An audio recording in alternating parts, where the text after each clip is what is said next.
जर तसं असेल तर सकाळपासून तो आनंद तुझ्या चेहऱ्यावर दिसेना का झालाय बरं? आणि अजून एक, जर तू तशाच वळणावर असशील तर मग या वाटेवर कुठं आलीस तू? हा रस्ता तर मुजुमदारांच्या घराकडे जातोय ना?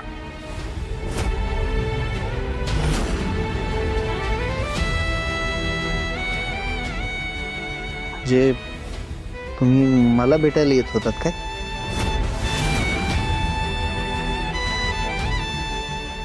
काय संबंध? चुकून आलीये मी इथं.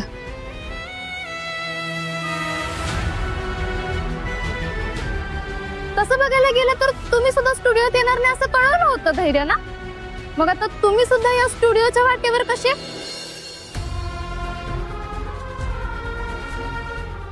मी कुठलीही वाट धरली तरी ही वाट मला यांच्याकडेच घेऊन येते.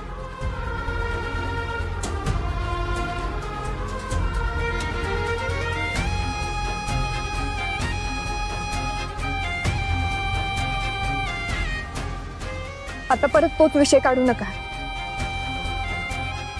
आपला संबंध संपलाय.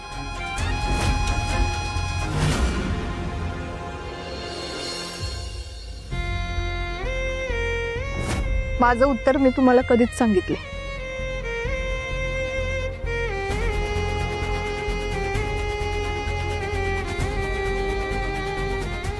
आपल्या वाट्या खूप वेगळ्या आहेत.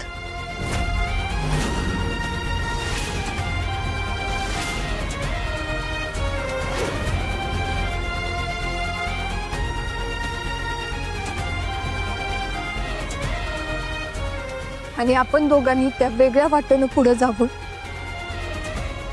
हे आपल्या दोघांच्या फायद्याचं.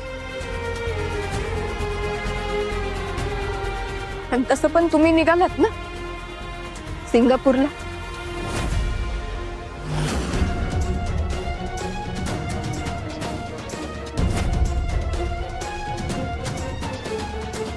जा मग. काय?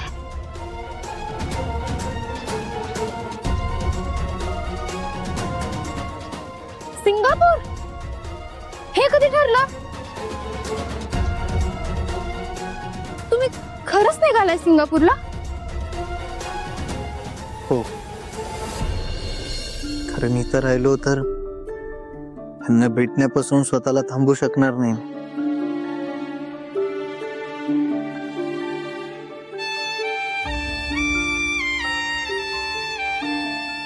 जर मी यांना भेटलो तर त्यांना त्रास होईल त्याचा, आणि मला यांच्या चेहऱ्यावर फक्त हसू बघायचंय, त्रास नाही. त्यासाठी मला कितीही त्रास झाला तरी हरकत नाही.